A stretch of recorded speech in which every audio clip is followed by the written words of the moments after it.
मम्मा आप ये क्या कर रहे हो? बेटा ये कंडी बना रही हूँ मैं आदि के लिए। वो क्या होता है? कंडी यानी कि होली हार। इसको होली वाले दिन जो है ना बच्चों को पहनाते हैं, इसमें कुछ खाने की चीजें डाल के। ठीक है, ये क्यों बनाते हैं? इसके पीछे एक स्टोरी है बेटा, सुनिए आपको। तो फिर आप एक काम करो, इधर आओ, मैं आपको आराम से स्टोरी बताती हूँ। ठीक है, पहले बताओ ये कंडी कैसी लग रही है भैया की?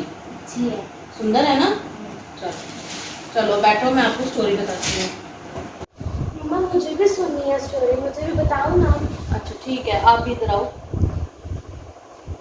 तो शुरू करें?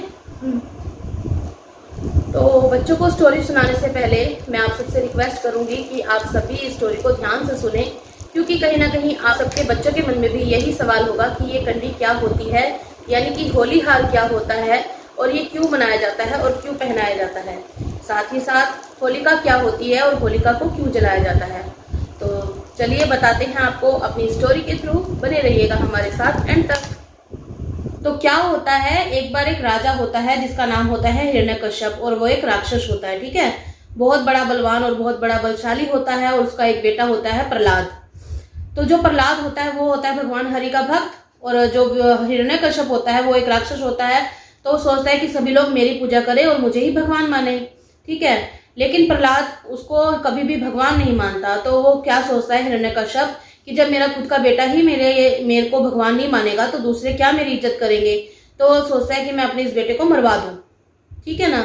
तो वो क्या करता है कि कभी तो उसको पहाड़ों से नीचे गिरवाता है अपने सैनिकों को बोल के, कभी उसको पानी में डुबा देता है, कभी उसको हाथी के पैरों के नीचे कुचला जाता है प्रहलाद को, और कभी उसको जहर देने की कोशिश की जाती है। लेकिन हर बार भगवान विष्णु उसकी रक्षा करते हैं। तो जब उसकी रक्षा होती है, हिरण्यकश्यप बहुत ज्यादा परेशान हो जाता है। एक दिन हिरण्यकश्यप की बहन होलिका उनके घर आती है और अपने भाई को बोलती है, भैया मुझसे आपकी परेशानी देखी नहीं जाती, तो क्यों ना, मेरे को एक वरदान मिला हुआ है कि मेरे पास एक शॉल है, जब भी मैं उसको ओढ़ के अग्नि में बैठूंगी तो अग्नि मेरा कुछ नहीं बिगाड़ पाएगी। ठीक है, तो क्यों ना मैं ही एक कोशिश करके देखूं और उसको, प्रहलाद को अपनी गोद में बिठा के और चिता पे बैठ जाऊं। चिता मतलब लकड़ियों का जो ढेर होता है ना, उस पे बैठ जाऊं। ठीक है, तो जब वो होलिका अपने भतीजे को बुलाने के लिए जाती है तो उस समय उसकी माँ उसे खाना खिला रही होती है। ठीक है ना, तो उसे बोलती है, प्रहलाद तुम्हें मेरे साथ अग्नि में बैठना है।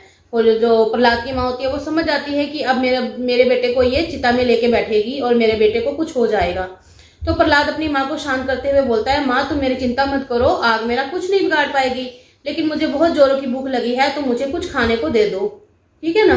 तो उसकी माँ क्या करती है, एक बहुत बड़ा कपड़ा लेके उसका एक हार बनाती है और उसके अंदर खूब खाने की चीजें, खूब पकवान, खूब मेवे, खूब फल फ्रूट सब उसको बांध के दे देती है, उसके गले में डाल देती है। तो जो उसके गले में डालती है वही होता है कंडी।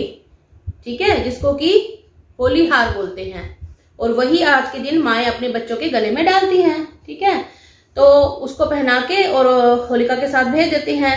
तो होलिका को दोपहर से बिठा दिया जाता है अग्नि में, और रात को जब उसको जलाया जाता है, चिता को जलाया जाता है, तो एकदम जोर से हवा चलती है, और हवा के कारण जो आग है वो बहुत तेज हो जाती है, और उसी आग में जो होलिका की शॉल होती है वो उड़ जाती है उसी हवा के कारण। तो होलिका जल जाती है, क्योंकि उसकी भावना जो थी वो बिल्कुल गलत थी। और कहते हैं ना, गलत भावना से अगर हम कुछ करते हैं तो उसका परिणाम हमें ही भुगतना पड़ता है। ठीक है, इसीलिए कहते हैं कभी भी किसी का बुरा नहीं करना चाहिए। ठीक है बच्चों, तो होलिका मर जाती है लेकिन प्रहलाद बच जाता है। वो क्यों बचता है, क्योंकि उसकी माँ ने उसे एक होली हार दिया होता है बना के, बहुत बड़ा होली हार, जिसमें उसके लिए उसकी माँ ने खाने की खूब सारी चीजें उसके गले में डाली होती हैं, और उस होली हार की वजह से वो बच जाता है, वो नहीं जल पाता है। ठीक है, तो ये थी कहानी, होली हार क्या होता है, क्यों मनाया जाता है, और आज के दिन होलिका को क्यों जलाया जाता है। ठीक है ना। तो कैसी लगी आप सबको ये कहानी? अच्छी थी। आपको कैसी लगी बेटा? अच्छी थी। और आप सबको कैसी लगी, आप सभी मुझे कमेंट बॉक्स में कमेंट करके जरूर बताइएगा। अगर मेरी ये स्टोरी आपको पसंद आई हो तो अपने बच्चों के साथ और अपने रिश्तेदारों के साथ, अपने परिवारजनों के साथ जरूर शेयर कीजिएगा, ताकि वो भी जान सकें कि होली हार क्या होता है और इसको बनाने की पीछे क्या कारण है, क्या परंपरा है। तो अगर वीडियो पसंद आया हो तो लाइक भी जरूर कीजिएगा। मिलते हैं आपसे अपनी अगली वीडियो में, तब तक के लिए बाय।